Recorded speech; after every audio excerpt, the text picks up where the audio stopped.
নমস্কার বন্ধুরা, আমি আজকে একটা রেসিপি নিয়ে আইছি। আজকে আমি বানাবো কচু শাক।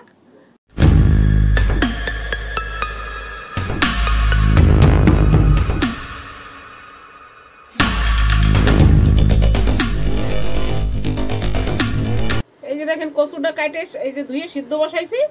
তারপরে সিদ্ধ হয়ে গেলে তারপরে দেখাবো কি কি দিয়ে রান্ধি। আমি আজকে নিরামিষই রান্না করব।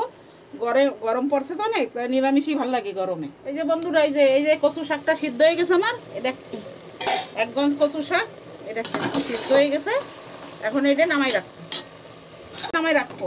নামাই রেখে এই যে বন্ধুরা, এই যে এখন আমি এই যে দিয়ে দেবো, এই যে সাদা তেল দিয়ে দেবো। এই যে আমি সব মশলা নিয়ে নিছি। এই যে আদা জিরা বাটা, এই যে মরিচ, এই যে হলদি, এই যে ধনে জিরা পাউডার, কাঁচা লঙ্কা, জিরা, তেজপাতা, শুকনো লঙ্কা, বাদাম, আর এই যে চানা ভিজাই রাখছিলাম, চানা দেবো। এই দিয়ে নিরামিষ রান্না। বাদাম কটা ভেজে নেব।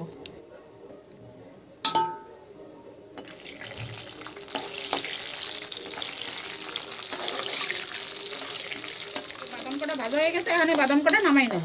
বেশি ভাজবো না, বেশি ভাজলে আবার তিতে তিতে লাগে। তাই এই যে হয়ে গেছে ভাজা, এখানে নামাই নেব।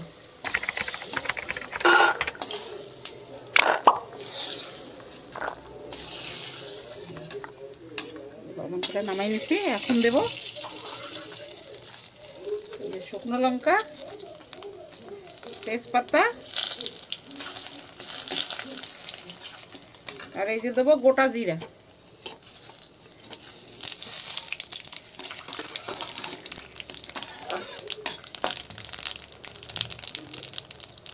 এই যে এখন দেবো আদা জিরা বাটা।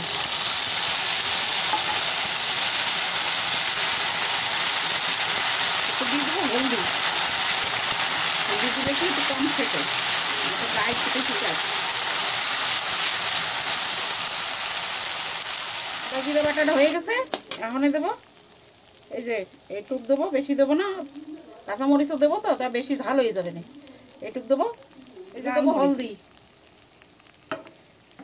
এখন দেবো 1 চামচ ধনে জিরা পাউডার। এখন দেবো এই যে লবণ স্বাদ অনুসারে।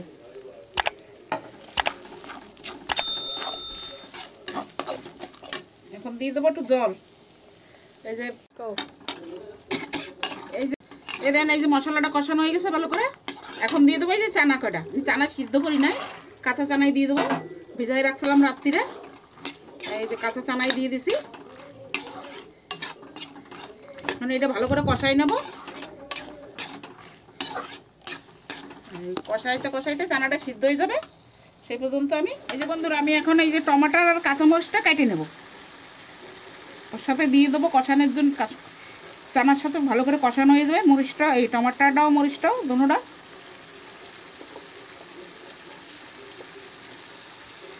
আপনারা বলবেন ইনি দাঁড়ায় দাঁড়ায় চাকু দিয়ে কাটে, বটি দিয়ে কাটে না, দেখায় না। আমি নিচে বসতে পারি না, আমার পায়ে মেলা ব্যথা, অল্পটুকু বসতে পারি না। তাই আমি সব দিনই দাঁড়ায় দাঁড়ায় কাটি।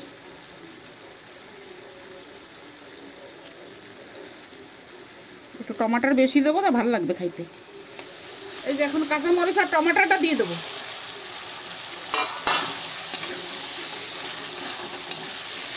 এটা ভালো করে কষাই নেবো, তারপরে কচু শাক দিয়ে দেবো।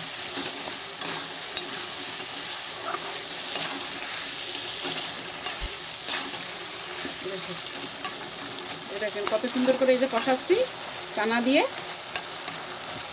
চানার ডাল দিয়েই তো সবসময় খাই, আজকে চানার ডাল দিই নাই, আজকে চানা দিচ্ছি। কেউ চিংড়ি মাছ দিয়ে খায়, কেউ মাছের মাথা দিয়ে খায়। আমি নিরামিষই রান্না করব, গরমের দিন তো নিরামিষই ভালো লাগে। বন্ধুরা, এই যে ভালো করে কষানো হয়ে গেছে চানাটা। এই যে এখন আমি এই যে কচু শাকটা ঢেলে দেবো। এই যে সিদ্ধ করছিলাম না, এই যে কচু শাকটা এই যে ঢেলে দিই।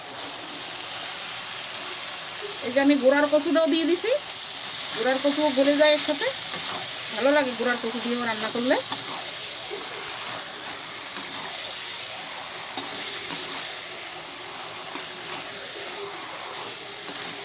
দেখেন কচু শাকের কালারটা কত সুন্দর আসতেছে। এই যে আমার কচু শাকটা হয়ে গেছে। এই দেখেন, আর এই যে দেখেন চানা আমি বিনা সিদ্ধ করে দিয়েছিলাম। এই দেখেন চানা এই যে সিদ্ধ হয়ে গেছে।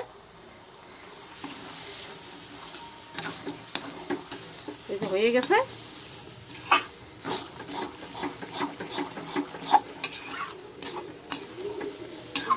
এখন আমি এতে একটু দেবো চিনি, কচু শাকে একটু চিনি দেওয়া লাগে। এই যে আর একটু দেবো, 2 চামচ চিনি দিছি ছোট ছোট।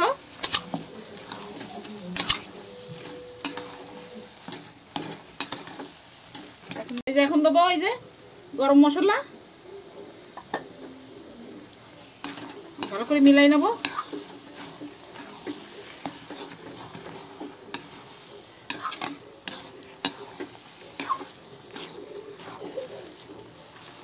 এই যে আমার কচু শাকটা হয়ে গেছে। এখন আমি এই যে গ্যাসটা বন্ধ করে দেবো, আর তারপরে এই যে নামাই নেব। এই যে এই দেখেন এই যে কচু শাক রান্না হয়ে গেছে। বলবেন কীরকম রান্না হয়েছে, এরকম রান্না করে খাবেন। এই যে দেখেন বন্ধুরা কীরকম হয়েছে রান্না কচু শাক, বলবেন এরকম রান্না করে খায়ে। আর আমার রান্নাটাও কীরকম হয়েছে বলবেন, কমেন্ট করবেন, সাবস্ক্রাইব করবেন, লাইক করবেন, শেয়ার করবেন। আপনারা গরমে ভালো থাকবেন, সুস্থ থাকবেন। আর আমি এখানে ভিডিওটা সমাপ্ত করছি।